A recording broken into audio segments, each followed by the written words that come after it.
Lovely viewers, কেমন আছো সবাই? আশা করছি সবাই খুব ভালো আছো আর আমিও ভালো আছি। তো আজকে ভাবলাম কি তোমাদের সাথে একটি বড় ভ্লগ শেয়ার করা যাক। আজকে আমি সকালবেলা উঠেছি, প্রায় 7:30টার মতন হতে যায়। আমার শাশুড়ি মা বাড়িতে নেই, তাই আমাকে উঠেই সমস্ত কাজটা করতে হচ্ছে। আর এখন বাবু ঘুমাচ্ছে, যার জন্য মশারি টাঙিয়ে রেখেছি। এই যে ও এখন এখানে ঘুমাচ্ছে।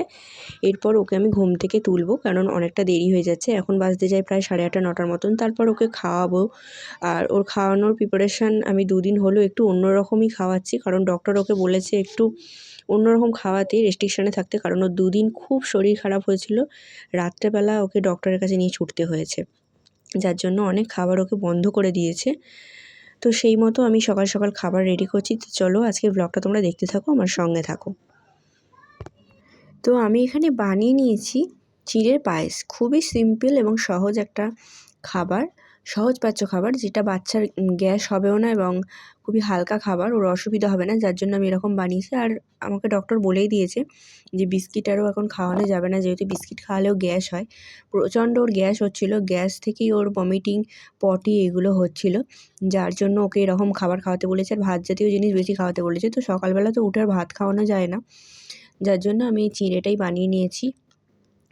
আর সুজিও হয়তো দেওয়া যাবে না, তার জন্য দিইনি সুজি। আর ওকে এখন আমি নিয়ে চলে এলাম উপরের দিকে, যেহেতু সকালবেলা উঠেছে, যার জন্য একটু ফ্রেশ হবে। ফ্রেশ হওয়ার জন্য ওকে উপরে নিয়ে এলাম। আর সকালবেলা উঠে আমি ওকে প্রত্যেক দিনকার রুটিন, ওকে জলটা খাওয়াই, হালকা কুসুম গরম জল করি, একদম হালকা, যেহেতু শীত ওর জন্য। তো ওকে একটু জল খাওয়াচ্ছি, জলটা।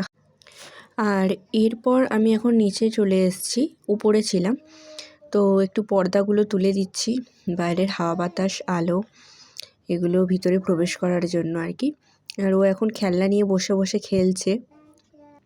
আর এর মাঝের টাইমগুলো তোমাদের সব কিছু শেয়ার করতে পারিনি। আমার স্নান হয়ে গিয়েছিলো, ঠাকুরকে খেতে দেওয়া হয়ে গিয়েছিলো, আমি ড্রেস চেঞ্জ করে নিয়েছি। এরপর আমি এখন চলে এসেছি ছাদে। আমি আজকে ভাত বসাচ্ছি, তাড়াতাড়ি একটু বসিয়ে দিচ্ছি। তাড়াতাড়ি বলতে বেশ বেলাও হয়ে গেছে, 10:30টার মতো। আর এখানে বেশ উনানের আঁচ গনগন করেই জ্বলছে। এই উনানটা আঁচের উনুন, খুব ভালো জ্বলে। ভাত এখানে প্রায় ফুটেও এসছে। আর এরপর আমি এখানে একটু বাটা মাছ ভেজে নিচ্ছি। বাটা মাছটা ছোটো মাছ, স্পেশালি বাবুর জন্যই এনেছিল। আর প্রচণ্ড কাঁটা, ওই জন্য আমি একটু এই মাছ এড়িয়ে চলি। আর এই যে সাইডে মাছ দেখতে পাচ্ছ, এটা পুঁটি মাছ। তো এই মাছ দিয়ে ওকে একটু হালকা পাতলা ঝোল রান্না করে খাওয়াবো আর কি। এই যে ও এখন এসে বলছে, মাম্মা আমার খিদে পেয়েছে। তো আমার খাবার এখানে রেডি হয়ে গেছে। এই যে হালকা পাতলা একটা সবজি দিয়ে, গাজর বিম কড়াই দিয়ে, আলু দিয়ে একটা ঝোল করেছি মাছের।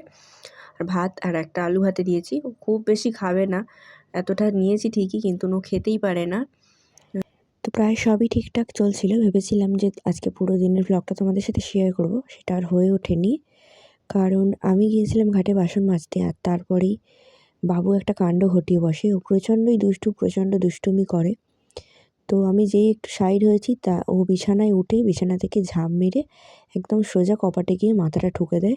আর মাথা অনেকটা ফুলে গেছিলো। আর ওর বাবা এসে তো প্রচণ্ড রাগারাগি করছিল, যার জন্য আমার একটু রাগ হয়েছিল আর কি। তো মনটা খারাপ লাগছিল, ওর মাথাটা ওরকম ফুলে গেল। আর ওর বাবাও ভীষণ রাগারাগি করছিল, যেহেতু ছেলের ওরকম হয়েছে, যার জন্য। তো সেই হিসাবে ব্লগটা ইনকমপ্লিট রয়ে গেছিলো, কমপ্লিট করতে পারিনি। তো আমি রেখে চুপ করে বসেছিলাম। তারপরে ওর বাবা আমার রাগ ভাঙাতে বলল কি, প্যার সে ऐसा होता है।